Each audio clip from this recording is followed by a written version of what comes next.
When I read this Matthew passage, I was going to, of course, speak about Joseph, because it's all about Joseph. And he's no doubt this remarkable man. Of course, he's always upstaged in the birth narratives. He's kind of like Prince Charles to Queen Elizabeth, or he's kind of like any of Madonna's husbands, the other Madonna, to Madonna. We don't really see him much, but we know he's there. And this story tells us who he is. It tells us what a good man looks like, right? I mean, in those patriarchal days, here's what he could have done. First of all, he could have demanded his bride price dowry back. But more likely, because this baby wasn't his, is he could have demanded that both mother and baby be stoned to death. That was entirely his right. That is what Joseph could have done, and that is what most men would have done. But that's not our Joseph. He's not like those men you see on the front pages of the newspaper. He was a good man. And so the first thing I want to do is to acknowledge all the good men who are here today. Let's give them a round of applause. Thank you. So I could have spoken about Joseph, but I'm not going to. I could have spoken and I could speak about Mary, because after all, she's this prophet. She's this brave young teenage girl. She's Autumn Peltier, who we'll hear more about on Christmas Eve. She's Greta Thunberg. That's Mary. She is this incredible prophet who speaks the truth to power. And she does it just for the sake of her baby. She's brave, and she's very, very wise. And her genealogy is interesting too, because in the paragraph before this, in Matthew, he talks about her female ancestors. And this is who he mentions. He talks about Tamar. Tamar, prophet, incest victim. Ruth, widowed, impoverished, homeless, plucky, prophet. Rahab, sex trade worker, prophet. Bathsheba, rape victim, almost causing the downfall of a king, prophet. These were not ordinary women. They, and Mary too, were the farthest thing from meek and mild. They were outcasts, but still prophets, still wise, and still brave in a time when women weren't considered to be any of those things. But I'm not going to talk about Mary. Then I could speak about mothers, because, of course, Mary was a mother, and this is all about what a good mother looks like. And so I want to give a round of applause to all the good mothers here today, because this is a season also of mothers. Thank you, including Carla. And it's not an easy job, is it? I remember my firstborn, she had to work today, she couldn't be here. She's all grown up now, but when she was born, she was a terrible baby. She was colicky and she cried all the time, and I didn't sleep for about 8 months. And it truly was one of my dark periods in life. And I remember when she was still very little and I still hadn't slept, I went to the family doctor, who was another prophetic woman. And I said, speaking about the colic, when does this end? And she said, when they're 32 and stop borrowing money. And I have to tell you, that was prophetic too. But of course, I don't want to sell myself short, or any of the mothers here. We're stalwarts. I was a stalwart. We survived and thrived, and now she's this amazing young woman who makes my day. I could speak about mothering, but I'm not going to. What I want to speak about today is the baby, the infant, because we all had this joy of baptizing one this morning, as we do on occasion. And of course, this particular baby, the Christ child. And you realize when you hear these stories again, or at least I did this year, that infants and babies teach us everything we need to know about being human, all the important lessons we learn from infants. 3 critical ones among them: that individualism is a myth, and it's now a dangerous myth; that the great moral and ethical imperative is to respond to the call of need without hope of any obvious immediate benefit; and finally, the myth of the dispassionate observer, the recorder, the one who's not involved, the myth of objectivity. Let's put that to bed too. Let's start with individualism, because for the longest time it kind of worked for us, didn't it, in North America? It kind of was the building block of capitalism, after all. It was that rugged individual, you know, the one. We started, of course, with Christopher Columbus. We thought he was one of those. And then, of course, we discovered that he didn't discover North America. It was discovered all along. And in fact, what he did bring was not so wonderful after all. But there's something in our psyche still that loves the rebel, the loner, the one-off, the person who does it on their own or seems to, who survived, who built empires seemingly on their own. This, of course, took a very dramatic and negative turn in the work of Ayn Rand and Nietzsche, you know, with the Übermensch, this rugged and almost always a man, almost always a hero, never a shiro, that guy, that rugged individualist. But now we live in the 21st century, and that rugged individualist isn't working for us anymore. It's not working for us. What a baby teaches us, what infants teach us, is that we are communal beings. We cannot survive without other people. We can't survive from our first cry to our last cry. We need others. And even those heroes, quite frankly, when you look at them, they didn't do it alone. They usually had an army of people behind them, a lot of women, unrecognized, just so that they could survive and take the credit.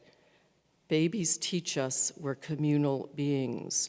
And now, with this earth in its state, we know we have to work together for the good of all, or none of us is going to do well. Even the wealthiest person with the underground bunker ain't gonna survive unless we all pitch in. The poor suffer first, but we all need to be together. Babies teach us that. They teach us we need others to survive. Now, Matthew and Luke definitely weave these stories, and they bring in everything, of course. When we hear these stories, these birth narratives, we hear the entire history of the Jewish people. We hear into Egypt and out again. We hear the Davidian line. We hear all of that. We hear angels that are the cosmology, the presence of God. And, of course, there's the earth. There's the animals and the planet. It's all there. But an infant will not survive unless they have a good man for a father or a good person, and a good woman for a mother or a good person. We need those strong people, as well as the Holy Spirit and the angels. We need someone to hear our cries and to respond. As our children grow up, it's kind of like we stop listening. It's kind of like we don't hear them anymore, but they're still out there. Those infants are still calling on us. And we don't realize that they're ours too, that the children of the world are really our children, and that their cry of need is every bit as prescient and immediate and demanding as our own infants' cries when they were little. That's what's important. That's the important fact, that we need to love and we need to respond. But finally, and most strange, is this myth that's perpetuated as the dispassionate observer, the recorder, the person who's not involved in what goes on but simply witnesses it. Now, even scientists know that doesn't work anymore. Scientists know that it's the environment that affects the outcome of an experiment. They know it's the tools you use, and they know ultimately it's your own understanding and interpretive ability that gives you the results. Scientists know this, reporters know this too. There's no such thing as a dispassionate, objective reporter. There's no such thing as just the facts. The question is, whose facts? Are they the facts of the person in power, or are they the facts of the powerless? Are they these facts or those facts? How do we report what we see? It's impossible to be objective. Babies teach us this. Our infants teach us this. Can you imagine when a baby cries, if you simply sat back and watched and said, now I wonder what will happen? I wonder what will happen if I don't respond. The ethical and moral cry, the ethical and moral charge upon all of us that we learn from our infants is that there's only one right answer, and that answer is yes, I will. Yes, I will respond. There's only one ethical and moral answer is yes, I will do something. I will do something to the call of the infant. And of course, there is this particular infant. And we can marvel, that if it weren't for Mary, and if it weren't for Joseph, and it weren't for the wise man, the symbol of the entire world and all spiritualities who are surrounding them, and if it weren't for the power of the Spirit, if it weren't for people saying, yes, I will, yes, I'll put everything on hold just to look after this baby, then the world wouldn't have changed. And so when we hear an infant anywhere, we hear that true call of God upon us. And luckily, Poppy obliged this morning. There's no such thing as a dispassionate observer. There's no such thing as not answering and still consider yourself ethical. There's no such thing as not responding in love when you hear that cry. There is, of course, and people do it all the time, but it's not ethical and it's not moral. And of course, there's no such thing as not responding. When you hear that cry, there's no such thing as somebody else's baby. Ultimately, all babies are our babies. That's the message of an infant. That's the message of this season. That's what Christmas is all about. That's the joy and the hope and the love and the peace, is that we get how critical we are for our world and how necessary. And if we listen, we can hear the infant. Holy, joyful, mystical, wondrous, angels, divinity, animals, mud, bad weather, occupying troops all around, danger lurking everywhere, the family of a refugee family in an occupied land, unsafe at every turn, and yet answering the call. That's why we have Jesus at all. That's why we have our infants at all. They are God's gift. This is the season of the baby. This is the season of the holy infant. We are so lucky that the call is directed at us and we are able to respond, each one of us. Wow.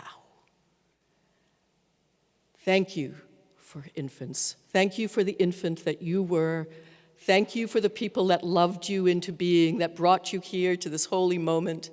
Thank you for all those in your lives. Thank you for those who love you, and thank you for the world of need and hurt so that we know exactly what we're here for. We know exactly what our ministry is. We know exactly not to be dispassionate, not to be bystanders, not to turn our back from the cry, but to love with everything we have.